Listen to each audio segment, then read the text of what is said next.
I heard soccer boys all just rabak. No, sorry. Tak, aku main. No, I mean like my friends from school. You know, so they kind of encourage me, and then I think my dad also, I was saying my upbringing at home, they demanded at least a diploma. I wanted to go through that path.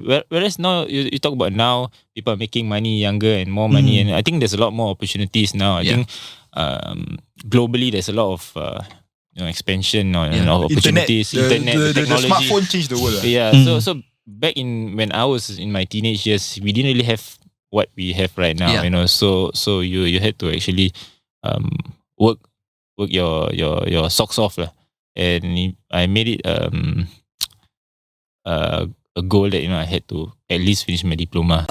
What's up? You're listening to Randomly Relatable SG, where we talk about random things you relate to. So you mentioned that like the reason why you or like a majority of the reason why you stayed in poly at that point of time was like because of your friends around you, they were studying, so it felt like you had to be with them, right? But right now you are studying in PSB also, right? For your degree. And you are alone. How do you do that? How do you keep your motivation to study and get your degree? I'm older, I'm wiser right now. The experience over my career, the past 8 to 10 years as a pro footballer, not studying and doing anything else on the side, actually widen my horizons. When I mix it up with the foreign players, traveling everywhere around Asia, with JDT before, and kind of broaden my horizon. And then of course coming back to Singapore, in our context, it's a very unique context in Singapore, definitely in terms of football. What's unique? In Europe, the salary that you earn probably can set you for life, but in our part of the world is not the case. We have to be realistic, so we have to prepare for life after football. Okay, so what was the switch that made you go like, okay, I still need my degree even though I've created like a stable career from football? Well, I just wanted to give myself more options. I had a good time playing with JDT when I was in Malaysia and winning a lot of things on the Asian level and in Malaysia as well. So I was at a stage in my life or my career that I felt that looking at the tunnel, I have to plan something beyond football. And I wasn't sure if my diploma would set me or do me enough good. I had then I had 2 kids as well. When you're a family man, when you have kids, you start to think beyond yourself. So I thought the pandemic came about, and at the same time I was injured, so I was out for a while, and then the opportunity.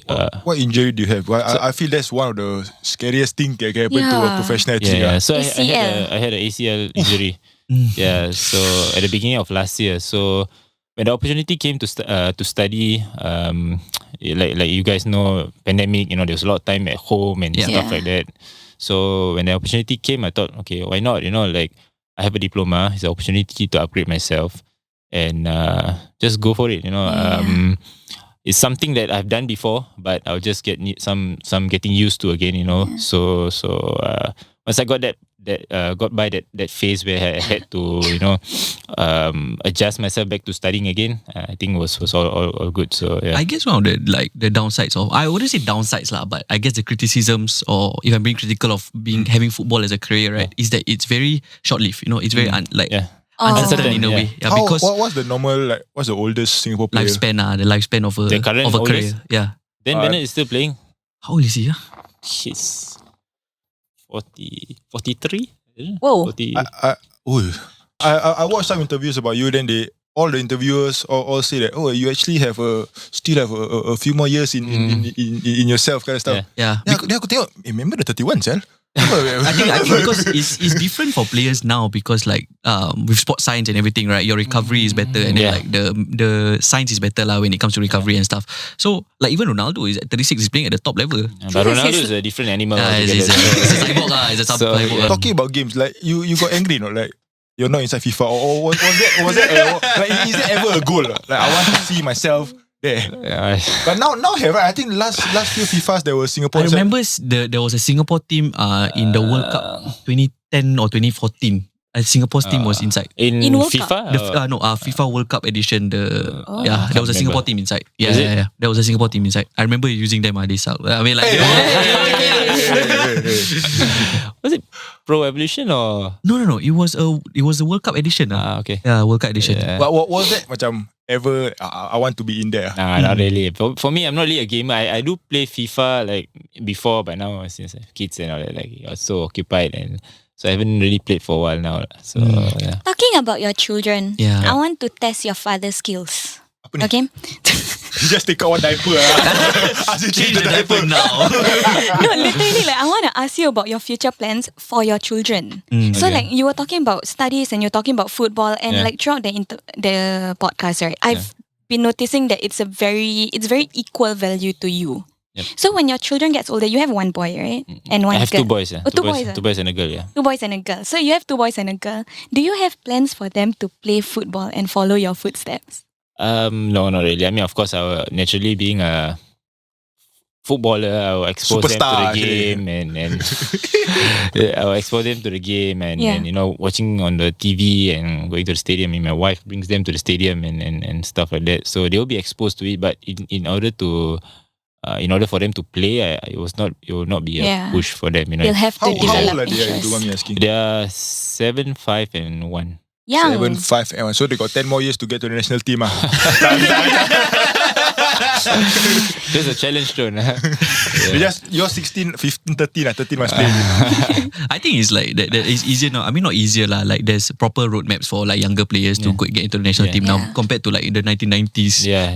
It's different. If we look at the flip side, right, instead of football then, right, for their education path, Yeah. what are you thinking of in your head? Like, do you want them to go to primary school, secondary school, then poly or JC? Like, do you want them to get their degree as soon as possible? Or is that up to them? Definitely, I think that's very important. I think education, like I mentioned, Singapore being unique, so Yeah. we have to make sure that we are our population in general also, I think, is getting more educated. You know, people are more aware of things right now. So I think that's natural path to go down. And I think, like my parents, for me, it will be an emphasis for them as well. I think education brings a lot of a lot of benefit for them. So yeah. Now, a word from our sponsors. Why are you so stressed, man? I want to apply for this job, but the minimum requirement is a degree, and I don't have one. Why don't you just get a degree, bro? I don't know where to apply, man. Have you heard of PSB Academy? PSB Academy? PSB Academy has a rich history dating back to 1964. They are a trusted education provider, and their mission is to provide you quality, accessible education that nurtures and shapes you to achieve your personal and professional best. PSB Academy's network spans across Asia. They strive to inspire you to discover the value of learning, take pride of their presence in China, Myanmar, Indonesia, and Singapore. PSB Academy will be having a Coventry University week from the 8th to 13th of November for you to explore the experiences and courses that they offer. They have all sorts of courses ranging from media and communication to engineering to hospitality. So, what are you waiting for? The link is in the description below to sign up now. Back to the podcast! What does your children call you? Daddy, Okay, alamak. Wait lah. Father. I wanted to name a scenario. Aku pegang daddy macam pelik. So like, if you never study, I also do study. I want to be professional footballer. You can do it, I can do it lah. Because you in have the to head, be prepared in for the that, head, not so far. If it was you, then your comparison is macam Ronaldo ke, Irfan Fahandi ke, but now it's my father. Right? So it's like, my father can do it, I also can lah. But he preparing, he want to have everything already. Then I think like since young you were already like that, yeah. Because like you were the eldest among your siblings, right? So you already had like a quote unquote leadership role to set an example for your siblings. And then now you're your father, and then you're the captain of the national team. So do you feel this kind of responsibility to be a example to the people around you? Yeah, I think, I mean, not really. How do I say, like, it's just the role that you play. I think as a captain or, like at home as a father, I think you have to set the example for the kids to follow. I believe in that lah. Before you demand something of someone, I think you have to be it yourself, So I think that's easier for them to follow or to look up to. So it's just I would just say it's a natural calling. I just feel that you have to be that Born way. leader. Born leader. Boy. Yeah. If you don't want me ask you, just someone who knows nothing about football. Yeah. What's the role of the captain? No, serious. I respect as a footballer. Yeah. I will buy the ticket to watch show. I respect, but I genuinely Jangan nak curious. tipu kau nak beli tiket. Don't lie. When's the last time you go stadium watch? I can't remember, bro. Okay, tu shit. What's the role of a captain? Does a captain really Play a like big role lah. play a big role? Like he's the leader. Like he's like Like playmaker. he's the macam like in a group project you're the leader. Like Yeah. is it such a big role? Like I you think take care of everybody, you ensure they all sleep, they all eat properly. No, not that's babysitting. Is he like a platoon sergeant, right? Like he ensures his teammates okay, then you must take attendance or aku legit tak tahu. Attendance. But I think it's more of somebody that the players can go to, and the management, there's always the middle area. So you are the bridge between the players and the management. Yeah, some sort like this. So because in a team sport or team context, you have 20-30 people and all of them are different characters and different attributes and whatever, so it's about how you all come together, and how captain is about how you make sure the teams are the team are in the same path, same direction. I think it's the voice of the team lah. Yeah, basically the voice of the team. So when the chips are down, how do you react? When you're doing good, how do you stay calm and And during keep your the feet. match itself? Yeah, in the match itself, I think you are like the coach on the field.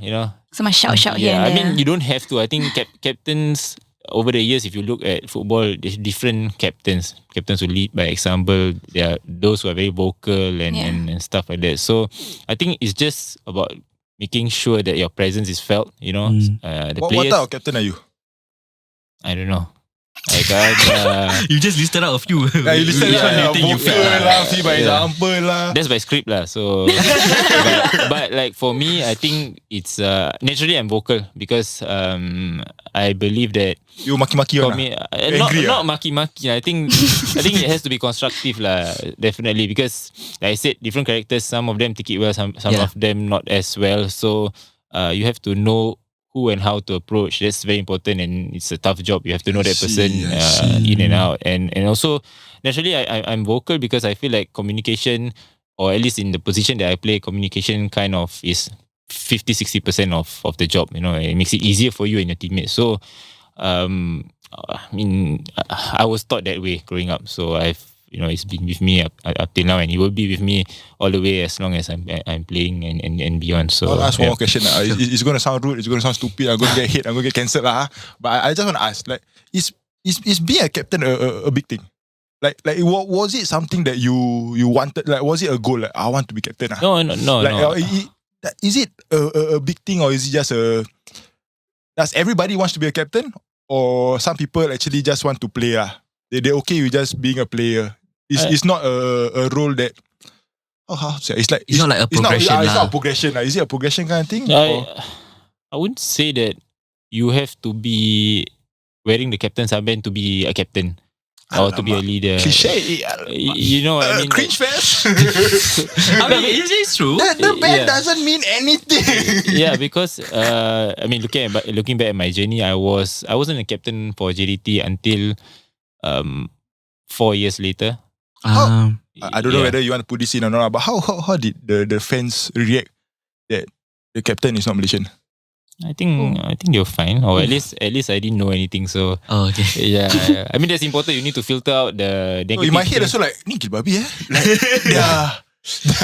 Yeah, I mean the captain is not is from Singapore, Yeah, but I think it's just how you go about doing the job. I think I did a good enough job to earn the respect of the Football is football, fans politics there. is politics lah. It's Yeah. different lah. You know what I mean? Even though sometimes they are together, but football is football lah. If you perform on the pitch, it's fine lah. So I feel that's a good segue to my next question lah. Yeah.